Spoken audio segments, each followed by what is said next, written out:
안녕하십니까, 구교영입니다. 어제에 이어서 오늘도 김대중 전 대통령의 서거 15주기를 맞아서 관련된 이야기를 나눠보도록 하겠습니다. 오늘도 박지원 의원님 함께해 주셨습니다. 그 대통령 하시면서 업적 중에 가장 큰 걸 꼽는다고 한다면 네. 아무래도 남북 관계가 아닐까 싶어요. 그렇죠. 네. 남북 정상끼리 만나기도 했고 정말로 그 남북 간에 주변 열강들을 이겨내고 뭔가 성과를 보여주지 않았습니까? 그렇죠. 그러니까 김대중 대통령은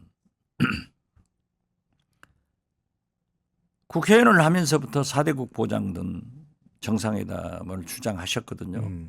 그리고 특히 취임사에서도 그걸 강조를 하셨습니다. 그런데 나중에 보니까 김정일 위원장이 왜 햇볕 정책이냐? 우리가 박테리아냐? 햇볕을 비치면 우리는 다 죽인다는 거냐? 이 불신을 하는 거예요. 이 북한에서는 엄청난 불신을 해서 결국 1997년 대선에서 승리해서 2년 후에 역사적인 6.15 정상회담을 했잖아요. 그렇죠. 제가 당시 문화관광부 장관인데 제가 특사를 했어요. 저 개인적으로는 내 정치 인생의 역정에 가장 명예로운 것이 2000년 6.15 남북 정상회담에 김대중 대북 특사를 한 것을 영광으로 생각합니다. 우여곡절 끝에 성사가 돼서 많은 진전을 시켰는데 노무현 대통령께서 취임하자마자 사실은 취임하기 전에 장성택 네. 부장이 베이징에 나왔어요. 그래서 정부 책임자하고 그때까지 물밑 대화를 했더라고요. 정상회담을 하자라고 했는데 노무현 대통령이 특사 파견을 안 해버렸어요. 이게 장성택 부장이 3일을 기다리다가 들어갔어요.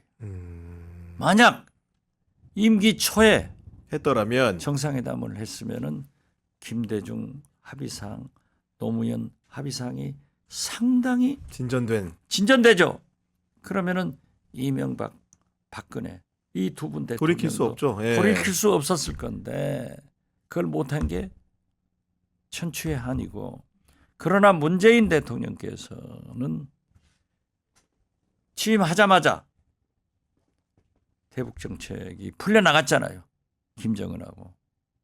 그런데 정권 재창출을 못하고 윤석열 정부가 탄생함으로써 김대중 대통령이 시작한 남북 대화가 노무현 문재인 정부 때는 이어오다가 한 번만 더 정권 교체를 해서 만약 이재명 대표가 대통령이 되었다고 하면은 상당한 진전이 있을 건데 오늘날 이렇게 핵탄두를 발사할 수 있는 그러한 체계를 250발대를 서울 100km 거기에 할 정도로 악화된 것은 참으로 한탄스러운 일이죠. 그 갑자기 생각난 번외 얘기지만은 6.15 때 이제 특사로 북한을 가셨다고 했잖아요. 예. 문화부 장관을 하시면서 그런 중차대한 역할을 자꾸 이렇게 주어지다 보면은 오래 모셨던 분들 있잖아요. 권노갑 고문이라든가 예. 김옥도 총장 같은 분들이 질투나 견제도 많이 하는 거 아닙니까? 그건 아니었어요. 그분들이 결국 저는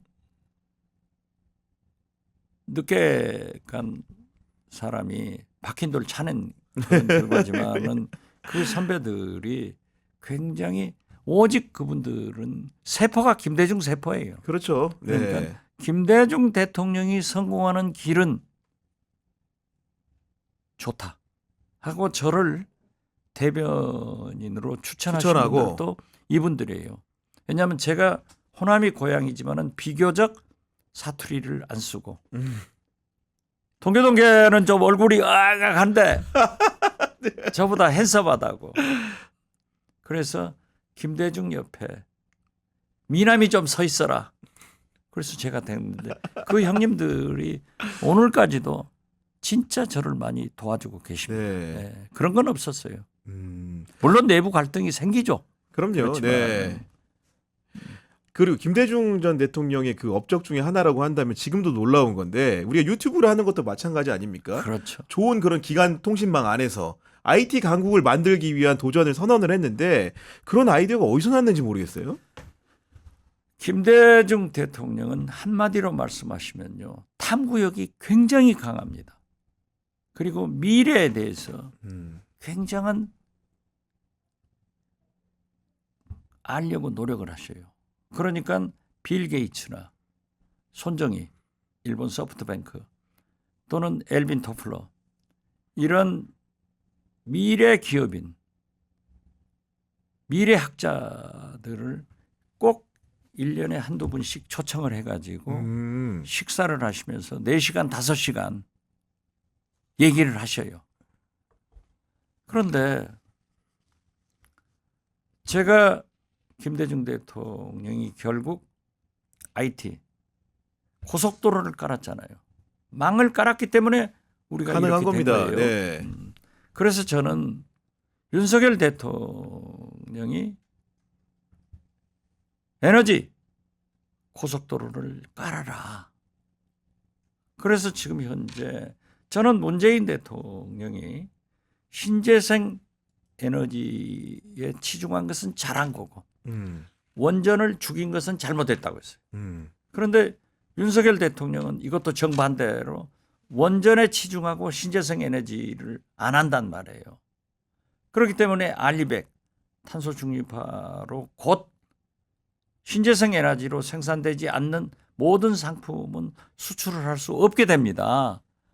그런데 해남, 신안, 완도, 진도 이쪽이 가장 태양광 발전도 많이 하고 해상 풍력 발전이 많이 되는데 서울로 용인 IT 단지가 전기가 부족한 거 아니에요? 맞아요. 네. 그래서 박영선 전 장관이 하버드에서 공부해 가지고 와서 지금 IT, AI 전도사 역할을 하는데 AI도 3가지 요건이 필요하다는 거예요. 첫째, 사람. 2번째, 물. 3번째, 전기. 네. 전기. 그런데 이러한 신재생 에너지 고속도로를 깔아서 마치 김대중 대통령이 IT 고속도로를 깔아가지고 최고의 IT 강국이 되듯 우리가 그걸 준비해야 되는데 안 하고 계셔서 안타까워요. 그런 하면서 김대중 대통령은 우리가 산업화 시대는 늦었지만은 정보화 시대는 우리가 세계 최강국이 될 수 있다. 그리고 우리 국민성, 민족성이 빨리빨리 모래알처럼 확 성질내고 모험을 좋아하고 이것이 21세기 정보화 시대에는 가장 맞는 국민이기 때문에 민족이기 때문에 발전시키자 해서 일본을 능가하잖아요. 제가 문화관광부 장관을 하면서 일본을 갔을 때 거기에 우리식으로 하면 산업부 장관을 만났는데 그 산업부 장관이 그러더라고요.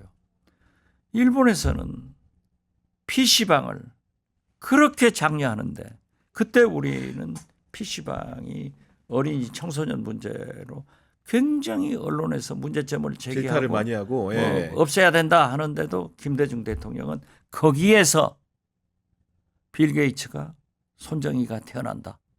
해라. 그래서 제가 이제 문화부 장관 하면서도 장려를 했어요.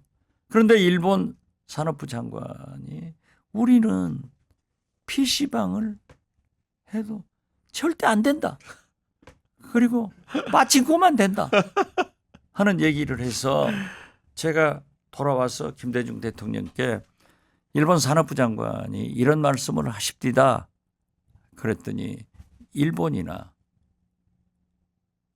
구라파 사람들은 정보화에 대한 두려움증이 있대요. 우리 민족성이 과거에는 산업화 시대에는 규격화 시대에는 잘못됐지만은 이 정보화 시대는 가장 그리고 우리가 일본을 능가할 수 있다. 그게 나타났잖아요. 지금 오늘날 삼성전자가 맞습니다. LG전자가 소니, 산요 이런 것들을 능가해버리고 현대자동차가 토요타, 혼다 능가하잖아요. 그래서 이 정보화를 일으킨 사람이 김대중 대통령이고 정보화 고속도로를 깔았는데 지금 세계 탄소 중립화, 알리백 이런 것을 위해서는 윤석열 대통령이 휴가 가서 전통시장 돌아다닐 게 아니라 왜 꼭 경상도로만 가요? 우리 목포, 신안, 해남 안도 진도에서 풍력 발전이 해상 풍력 발전이 태양광이 어떻게 이루어지는가. 그래서 에너지 고속도로가 필요하다.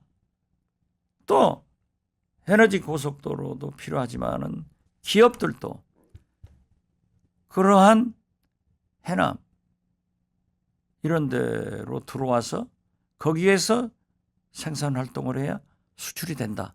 이런 것들을 좀 일깨워 나가고 개척을 해줬으면 좋겠다. 이런 말씀드립니다. 그 아까 말씀하신 IT, 문화 그리고 아까 말씀하신 벤처 같은 경우에도 보면은 그렇죠. 정신이 뭐냐면 그 대통령 정신이 지원은 하되 참견은 하지 않는다. 이런 원칙이 있었기 때문에 잘 된 것도 같아요. 테라노에 벤처기업을 일으켰잖아요. 실수. 망해도 이 정도 기술 향상을 시켜놓고 망하니까 이것도 자산이다. 거기서 다음부터 시작하는 사람 이 위로 올라가니까 절대 실패한 사람들에게도 정부가 지원해라. 이런 말씀을 하시고 저한테 공보수석을 하는데 불러가지고 문화관광부 장관으로 갔다가 잘하고 청와대로 돌아와라. 그래서 장관하고 비서실장으로 오라는 말씀이구나 이렇게 했어요. 문화예술 정책은 지원은 하되 간섭은 하지 마라. 그래서 자네 이름이 박지원 아닌가? 이 말씀을 처음으로 하더라고요.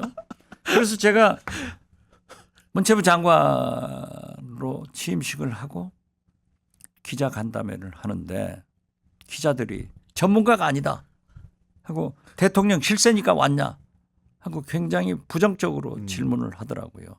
그런데 문체부는 문화, 예술, 체육, 관광, 종교, 언론 뭐 8가지를 해요. 문화재 8가지 전문가는 없다.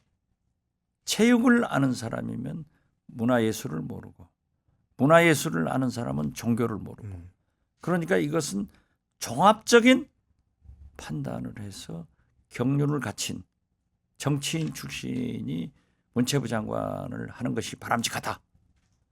이렇게 얘기를 하면서 우리 김대중 정부의 문화예술 정책은 지원은 하되 간섭은 하지 않는다.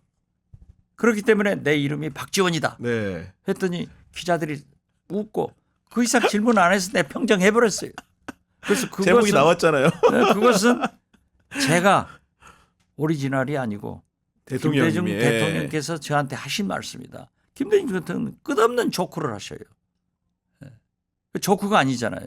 그래서 사실 우리 영화를 또 김대중 대통령이 그러시는 거예요. 영화에 가이질 하지 마라. 가이질을 하면은 문화예술인들의 창작력이 떨어진다. 후퇴돼 버린다. 네. 그리고 안 한다. 그래서 영상물 등급위원회 같은데 김수용 감독 얼마나 대감독이에요. 이런 분을 모셔가지고 일부러 절대 가이질하지 마십시오. 이런 얘기를 했는데 제가 북한을 가면은 김정일 위원장이 한국 영화를 좀 보내주라고 해서 많이 보내줬어요. 비디오를 떠서. 그런데 김정일 위원장이 임권택 감독님의 작품을 아주 좋아하더라고요. 임권택 감독의 춘향전을 제작하시더라. 감독하시더라. 그거 나오면 꼭 하나 보내주십시오. 그런데 우리는 전이라고 하죠. 네. 북한은 아직도 견이라고 하더라고요. 그러니까 춘향견 이게 아주 이름부터 좋다고 그래요. 그래서 영화가 제작돼서 그것도 아마 태흥영화사에서 한 것으로 기억하는데 그 영화를 갖다가 임권택 감독하고 문체부에서 시사회를 했어요. 그런데 그 영화를 보니까 그때 춘향으로 고등학교 2학년 학생을 공모해서 주연이 된 거예요. 그런데 배드신을 하는데 전라로 나오더라고요. 저도 그러잖아요. 우리가 갖는 춘향에 대한 이미지가 있는데 자기 배드신이 꼭 전라로 해야 되는가 해서 내가 영화를 보면서는 끝나면은 임권택 감독한테 저건 자릅시다. 네. 이렇게 얘기를 하려고 그랬어요. 영화가 딱 끝나니까 그 말을 하려고 하는데 김대중 대통령이 지원은 하되 간섭은 하지 마라. 떠올랐구나. 예. 영화에 가이질 하지 마라. 그러면 퇴보한다. 말을 못했어요. 그 다음에 제가 그 비디오를 떠서 북한으로 보내줬는데 그 다음 평양에 가니까는 김정일 위원장이 아이 장관 선생 그 춘향인을 빨개벗겨서 됩니까? 나 거기까지 보고 안 봤습니다. 하더라고요. 그래서 우리 기성세대는 저하고 동갑인데 그런 생각을 갖더라. 그렇지만은 김대중 대통령께서는 저보다 훨씬 연상이시지만은 그러함에도 불구하고 가이질하지 마라. 그리고 영화진흥위원회 당시 제가 장관하면서 1,500억을 지원해 줬어요. 그 결과 쉐리 공동경비구역 JSA 이런 대형 영화가 탄생해서 오늘의 영화가 됐다. 그리고 김대중 대통령께서 청룡 영화 시상식에서 공로 표창을 했어요. 경로상을 줬어요. 그러니까 청룡 영화상 시상식에 가셔서 공로 표창을 받고 그렇게 좋아하시더라고요. 나도 영화인이 됐다. 아니 말씀 와중에 그 유연한 사고와 더불어서 그 유머가 있다는 거는 사실 잘 몰랐거든요. 아무튼 끝없는 유머를 하셔요. 아니 왜냐면 워낙 어르신이고 제 입장에서 봤을 때는 사회적으로 존중받는 학식 있는 분이라고 생각하다 보니까 그런 유머의 감정이 있을까? 특히 우리 정치 요즘 보면 재미가 없잖아요. 그렇죠. 근데 그렇게 그걸 해악으로 풀어내셨나 봐요, 잘. 그렇죠. 그러니까 미국의 유명한 단편 작가 서머셋 모엄 있잖아요. 이분이 하버드 졸업 연설에 가서 말을 굉장히 더듬는데요. 네. 그 김대중 대통령이 얘기하시는 거예요. 졸업 연설을 초청받아서 갔는데 연단에 오르더니 여기서부터 한없이 이렇게 보고 계시더래. 그러니까 제자들이 아이고 우리 교수님 또 말씀 더듬는다 했는데 서머셋 모엄이 여러분은 내가 말을 더듬어서 연설을 못하고 있는 것으로 알았지만은 나는 하버드에서 보냈던 학생 때부터 보냈던 모든 추억을 생각했습니다. 하니까 그냥 우레 같은 박수가 나오더라. 이런 수준 높은 그렇네요. 조크를 많이 하셨다고요. 그 여러 가지 정책적으로 훌륭하고 유머러스하시고 그런 것도 다 그렇지만 제가 가장 개인적으로 높게 볼 수밖에 없는 부분은 정적들을 용서한 게 아닌가 싶어요. 그렇죠. 자기를 괴롭혔던 사람들을 그렇죠. 대통령이 된 다음에 노태우 이분들을 당시 이 최창윤 정무수석이었어요. 노태우 때. 전두환 대통령이 백담사 가 있잖아요. 네. 그러니까 최창윤 정무수석이 저하고 잘 아는데 저한테 오셨어요. 이걸 한번 여쭤봐 주라. 백담사에서 내로게 했으면 어쩌겠냐. 아, 우리 총재님 반드시 내로시라고 한다. 저한테 몇 번 말씀을 하시더라. 당신이 직접 얘기해라. 만나게 해드렸어요. 그 말씀을 듣고 대한민국 대통령이 꼭 백담사에서 유배 생활을 해야 되느냐 풀어드려라. 그리고 최창룡 정무수석이 지금 연희동 집을 네. 어떻게 할까요? 대한민국 경제 수준이 전직 대통령의 집 한 채가 안 되겠느냐. 그러면서 그 사저로 오시게 하더라고요. 그래가지고 김영삼 대통령이 집권하니까 대통령한테 대통령 당선돼서 네.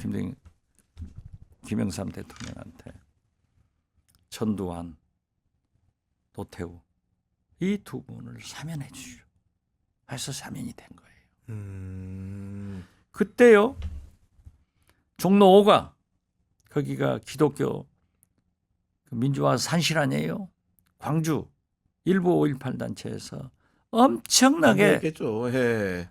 반대를 하고 벌써 팔아먹냐 라고 했지만은 김대중 대통령께서 용서가 더 큰 형벌이다. 역사가 그분들을 평가해야지 전직 대통령을 그러면 안 된다 하고. 재밌는 것은요. 대통령 되셔서 최규화, 김영삼, 전두환, 노태우 이 네 분을 청와대로 초청을 했어요. 아, 식사를. 그렇죠. 네. 그런데 이제 김중권 비서실장하고 저하고 교대로 도착하시면은 안내를 하는 거예요. 김영삼 대통령이 도착하시니까는 김중권 비서실장이 모시고 네 분을 모시고 김대중 대통령 서 계시는 것으로 안내했어요. 바로 전두환 대통령이 도착해서 제가 안내를 하는데 저 끝에서 지금 김대중, 김영삼 두 현 전직 대통령이 손을 잡고 담소를 하시는데요. 전두환 대통령 진짜 재밌어. 딱 돌아서서 우회전해서 딱 보니까는 김영삼 대통령이 서 있으니까 큰 소리로 역시 김대중 대통령이 하는지 아무것도 모르는 사람이 대통령 해가지고 IMF하고 망쳤어 하고 소리를 지르고 있어. 그렇게 됐어. 나는 얼마나 미안할 거 아니에요. 그런데 그때까지 그 김영삼 대통령하고 말씀하시니까 밀어버리더라고요. 그리고 김대중 대통령하고 손을 잡고 말씀하시는데 이제 차담을 하는 거예요. 처음에 식사하기 네. 전에. 저는 일반적으로 최규화 대통령이 과묵하신 분으로 알았는데 말씀 잘하시더라고요. 그래요? 그냥 영화나 드라마상에는 너무 이제 약간 부족한 분으로 나오다 보니까 잘못인데 딱 이제 5분 전현직 대통령이 서 계시죠. 최규화 대통령이 포문을 열더라고요. 이 좋은 경제를 대통령이 망쳐버렸다. 그 김영삼 대통령은 막 비난하는 거예요. 그 다음에 노태우 대통령이 역시 나는 김대중 대통령이 경제를 모르는 줄 알았더니 이렇게 살려나가지 않냐. 우리가 잘못된 대통령 만나가지고 이 고생을 합니다. 그러니까 전두환 대통령이 아주 그 큰 목소리로 또 한 번 포를 날려버리니까 김대중 대통령이 안절부절을 하시더라고요. 그렇죠. 식사 자리로 갔는데 아무런 얘기를 안 하셔요. 김영삼 대통령이 딱 한마디 하신 게 최규화 대통령이 5.18 때 헬리콥터를 타고 목포, 영암, 무안, 해남, 진도, 완도, 신안 여기를 공중에서 보니까 최고로 풍경이 좋고 아주 보고더라. 이런 말씀을 하시니까 김영삼 대통령이 거제도 좋습니다. 딱 한마디 하는 거예요. 그 다음에 이제 다 가시고 내가 공보수석 대변인이니까 대통령 한 말씀들을 얘기해야 되잖아요. 얘기해야 네. 하잖아요. 그런데 참 그런 그러나- 말이 있어요. 김영삼 대통령은 출입 기자들이 발언을 만들어 가지고 보도해 줬다. 내가 만들어서 발표를 했다니까요. 거제도가 좋다밖에 없어서. 그 거제마가 좋다 이 말씀은 못 하잖아요. 그래서 경제 문제 뭐 어쩌고 저쩌고 했다 하는데 더 재밌는 것은 그 후로 김영삼 대통령은 내가 독재자들하고는 안 만난다 해서 일체 응하지 않았어요.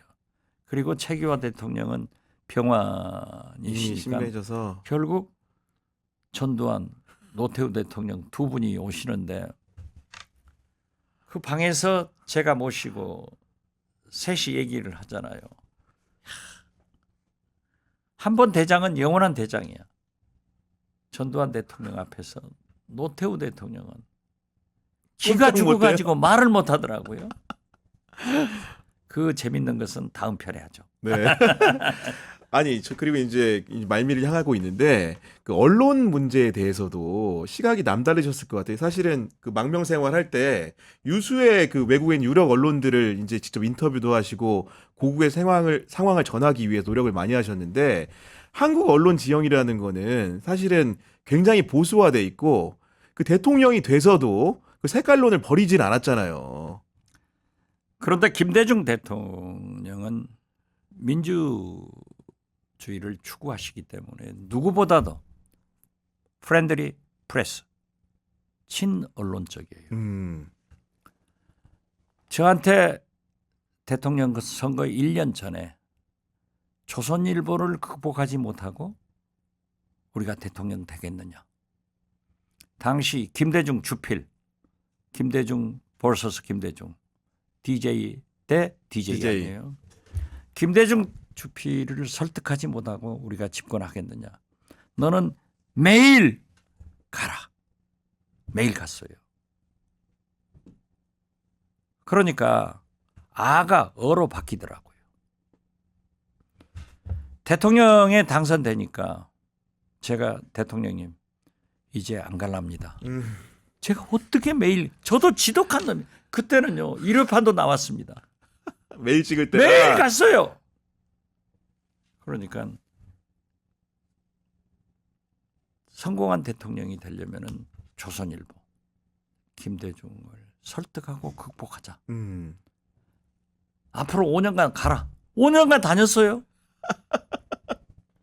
이렇게 철저한 언론 친화적이고 제가 특사를 하고 이제 소위 김일성 시신 참배 문제로 민관식 전 국회의장님이 문체부 장관실로 오셨어요. 그분이 훌륭하신 분이거든요. 그분이 딱 그러는 거예요. 김일성 시신한테 참배하기로 했냐 안 했냐? 의장님. 그분이 대통령 권한대행까지 하셨잖아요. 안 합니다. 그랬더니 대한민국 만세 하고 가시더라고요. 이게 합의가 없어요.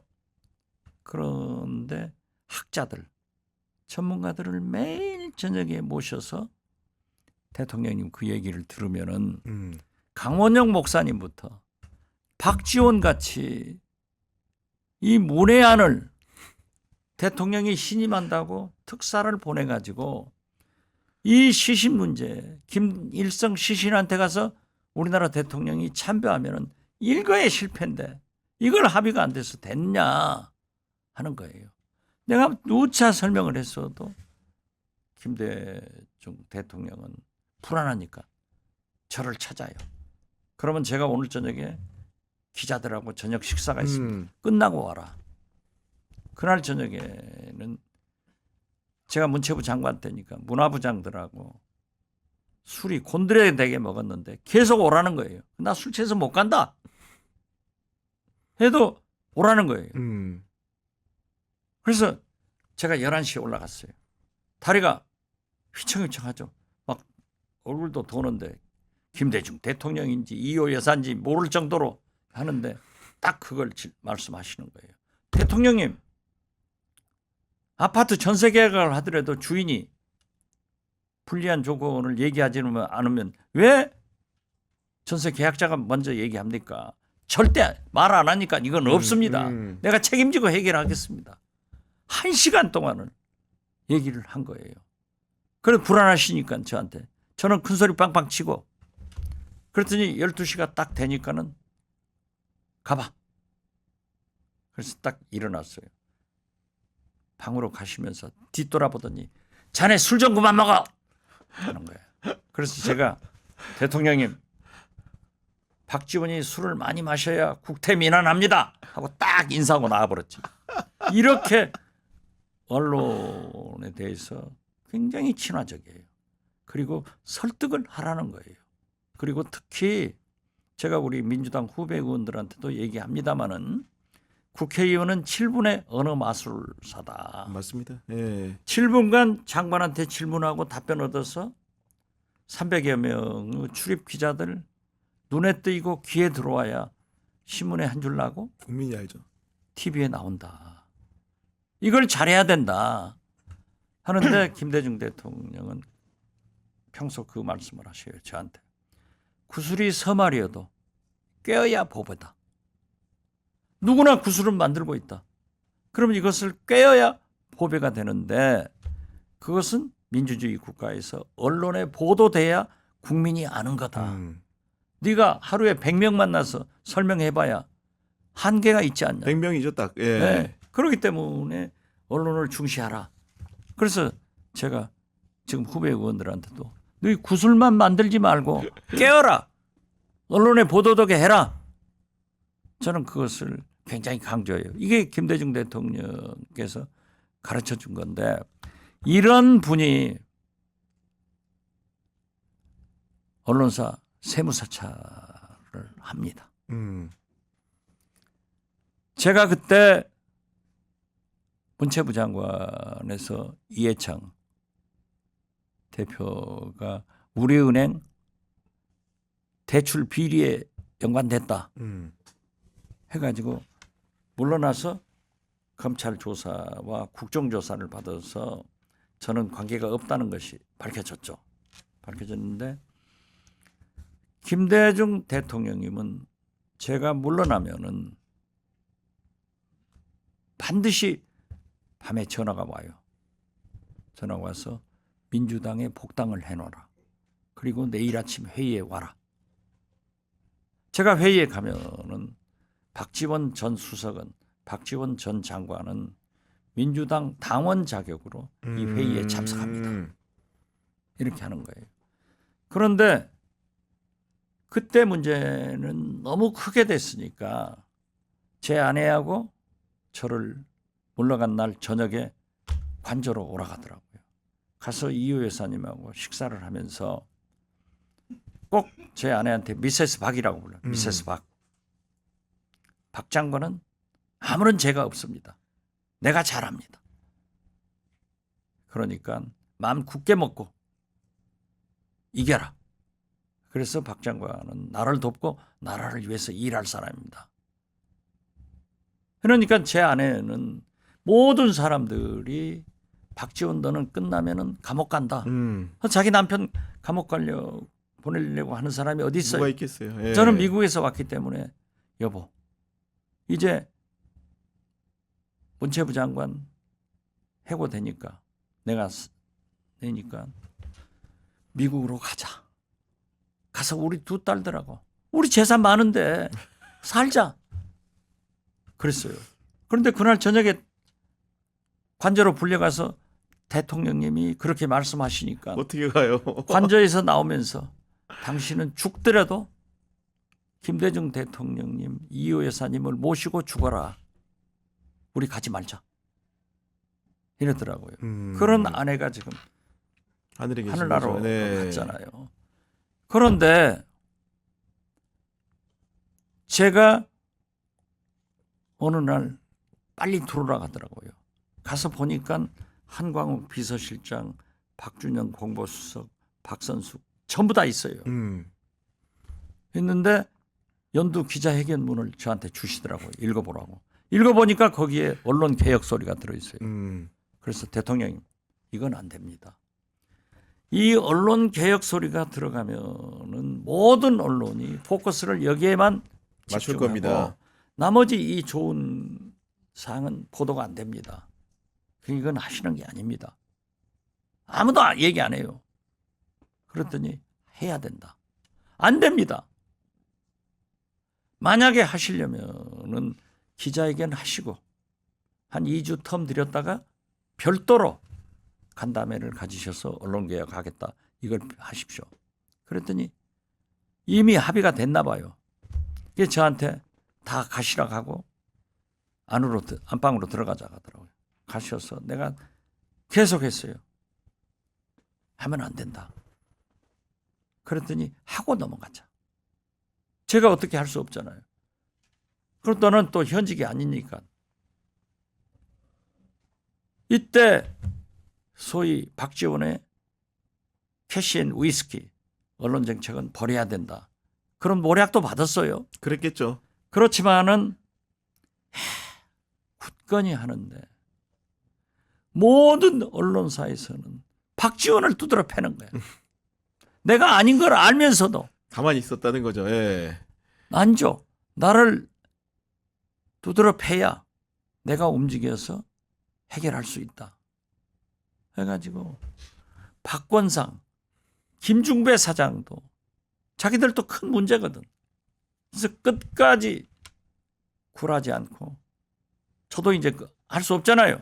그렇죠. 예. 그래서 사실 중앙일보는 그 전에 조선, 동아, 이 국민일보 사주들이 구속당하고 네. 한사에 거의 100억 이상의 세금을 추징하고. 추징했어요. 아마 경향신문도 몇 억은 냈을 거예요. 그때 한겨레신문 사장이 저 친구 최학래 사장입니다. 나보다 언론개혁하라고 그래서 조선일보 100억은 한겨레 1억보다 똑같은 가치가 있는데 너 1억 내면은 너 망한다 했는데 한겨레가 한 2억 냈을 거예요. 아니 저한테 야단을 치는데 다 그러더라고요. 그런데 노무현 대통령도 세무사찰을 했잖아요. 언론사. 그래가지고 언론사의 저항에 결국 세금 부과는 못하고 그냥 없애버렸어요. 그런 개혁적인 언론관도 가지고 계셨다. 저는 그렇게 말씀드립니다. 그 마지막으로 그 자연인 김대중에 관련된 부분을 좀 간단히 여쭙고 싶은데 그렇게 음식을 많이 드셨다고요? 대식가라고 소문이 자자하시던데요. 그러니까 김대중 대통령은요 늘 내가 대식가가 아닌데 왜 나를 대식가라고 하느냐. 대통령님이 많이 잡습니다. 이 사람아 자네가 더 많이 먹잖아. 저도 많이 대식가거든요. 그리고 그때 경향신문의 김상택 시사만평이 네, 최고의 히트를 네. 했습니다. 김상택 시사만화가가 코를 주먹만하게 그러네. 내 코가 크지 않은데 왜 이렇게 그러냐. 그러니까 내가 오직 얼마나 나한테 말씀을 하시니까 김상택 화백을 만나서 코 좀 적게 그려라. 그러니까 본래 카툰 만화라는 게 이 특징을 딱 잡아내잖아요. 최근에 제 후배 손녀딸이 이제 박지원 할아버지 박지원 3살인가 됐는데 저를 잘 알죠. 이 손녀딸한테 우리 목포의 송보석 원장이 박지원 할아버지 한번 그려봐라 했더니 제 안경으로 배를 그리더래요. 배가 많이 나왔으니까. 그래서 이 녀석도 김대중 대통령처럼 큰 인물이 되겠다. 난 그런 생각을 했는데 특징만 그리잖아요. 네. 그래서 늘 불평을 하시고요. 김대중 대통령은 국물 있는 그런 걸 잘 자셔요. 그리고 식도락가예요. 그러니까 아침 식사하시면은 그 다음 날 점심 저녁을 뭘 먹을 것을 저하고 다 얘기를 합니다. 계획을 하시는구나. 아주 식도락가요. 그러다 이제 그러한 행사가 취소되면은 오시다가 저를 손가락으로 톡 쳐요. 복 사시미 좀 먹고 가세요. 그러면 석유 호텔 뒤에 복집 층계가 있었지만 올라가서 복 사시미 잡수고 마포 설렁탕 집에 한번 가세요. 그런데 잡수면은요 그 그릇을 가지고 후를 들어 마셔요. 굉장히 그걸 들고 마시는 걸 좋아해. 그러니까 청와대에서도 외빈들하고 식사하시면서 이걸 들고 마시면 대통령이 들고 마시니까 다 보죠. 그러니까요. 그럼 예. 얼른 내려놓을게요. 그래요. 그렇게 소탈하게 많이 드시고. 그런데 사실 저도 이렇게 많이 들은 게 제가 유세 때 서른이 보좌관을 했고 네. 나는 국회의원이니까 대변인으로 모시고 다니는데 서른이 진짜 차 타고 모시기 힘들어요. 이호 여사님이나 김대중 대통령 고관절 문제가 있으니까 차에서 이렇게 허리를 굽혀서 휴지 같은 것을 못 합니다. 그러니까 이호 여사님은 제 아내가 그렇게 모시고 다니고 하는데 서른이 형님 옆에 타라고. 이마 네가 보좌관이니까 네가 타야지. 이제 죽는 거예요. 그러니까 나중에는 협의를 했어요. 구간에 옮길 때마다 교대로 타자 했는데 줄기차게 잡서요.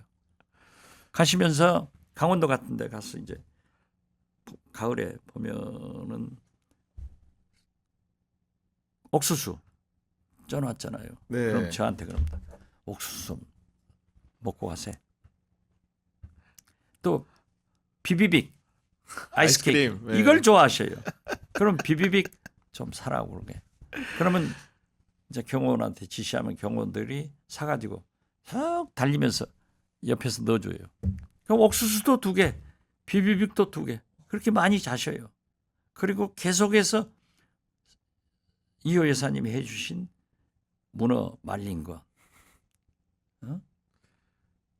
예, 이런 거 떡 이런 걸 잡수는데 말을 많이 하고 나면은 소화가 돼버려요. 예. 저도 이렇게 방송하고 나면 제일 배고파서 먹으면서 우리 대통령님이 이래서 이래서 많이 그랬구나. 잡수구나 하는데 아무튼 대식가인 것만은 사실이고 들고 마시고 특히 만화가들한테 당신 코 크게 그린다고 죄 없는 박지원을 왜 그렇게 탁달하셨는지 그래도 그때가 그립습니다. 네. 오늘 이렇게 긴 시간 동안에 김대중 전 대통령의 발자취를 짚어봤는데 저도 이제 뭐 예전에 뭐 아버지한테 듣던 옛 이야기처럼 너무나 유쾌하고 즐거운 시간이었던 것 같습니다. 여러 말씀 속에서 그래도 제가 가장 깊이 남는 거는 그 국민통합 과정 용서하신 마음 있잖아요. 그렇죠. 어떻게 보면 자기를 그렇게 핍박하고 모지게 사형시키려고 한 고문하고 사형 언도까지 했는데도 그런 사람하고 같이 밥 먹으면서 용서할 수 있다는 거는 정말 범인은 할 수 없는 일 같아요. 예. 박근혜 대표가 동교동으로 와서 아버지가 하신 것에 대해서 사과를 드립니다. 딸로서. 이러니까 김대중 대통령도 전혀 예상을 못했대요. 네. 띵 하고 한번 맞더래요. 그러나 따님이 그렇게 용서를 해서 받아들였다 하신 말씀을 하더라고요. 그러니까 김대중 대통령이 DJP 연합의 제1 조건이 내각제 개헌, 2 조건이 박정희 기념관. 이 2가지 합의해서 DJP가 된 거예요. 네. 박정희 기념관에 대해서 정부 예산 100억 지출을 했잖아요. 아마도 이제 앞으로 누가 또 대통령이 되고 할지 모르겠지만 그 용서하는 마음을 가지는 사람이 대통령이 돼야지 나라가 좀 더 바르게 설 수 있을 것 같다는 생각이 많이 듭니다. 그래서 저는 최근에 윤석열, 김건희 이 2 대통령 내부는 버리자.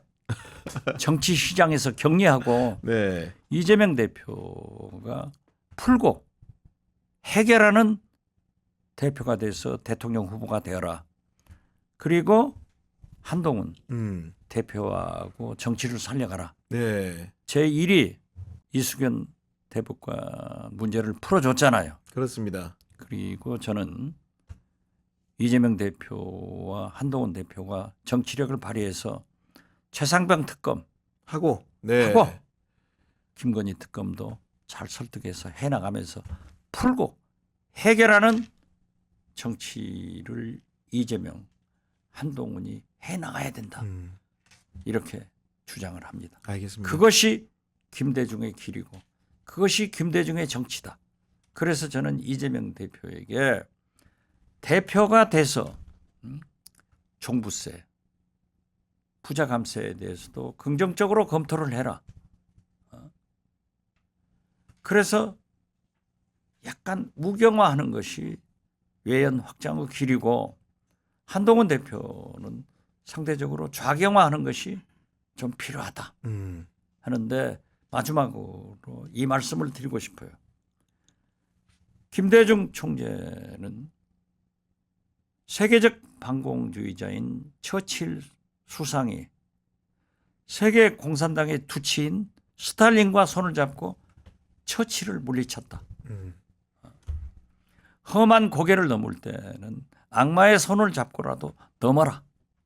그래서 김대중 대통령도 정적, 라이벌, 자기를 죽이려고 했던 JP와 손잡고 DJP 연합을 통해서 집권을 하지 않느냐. 그래서 저는 이재명 대표도 김대중의 길을 가야 된다. 그래서 풀고 해결하는 정치를 하자. 그런 의미에서 이수근 대법관을 인준한 것은 신호탄이다. 그래서 좀 정치를 살려가는 그것이 김대중 정신이다. 김대중의 길이다. 이걸 말씀드립니다. 의원님 말씀대로 앞으로는 정치가 복원돼서 뭔가 우리 정치가 과거와는 달라진 모습을 보여주길 저도 간절히 희망합니다. 그렇게 좀 자꾸 네. 캠페인을 해주세요. 네, 긴 시간 함께해 주셔서 너무 감사합니다. 예. 네, 구경의 정치비상구는 월요일 오후 4시에 여러분 또 찾아뵙도록 하겠습니다. 경향TV 구독, 좋아요, 팟빵에서도 많은 청취 부탁드립니다. 긴 시간 시청해 주셔서 감사합니다.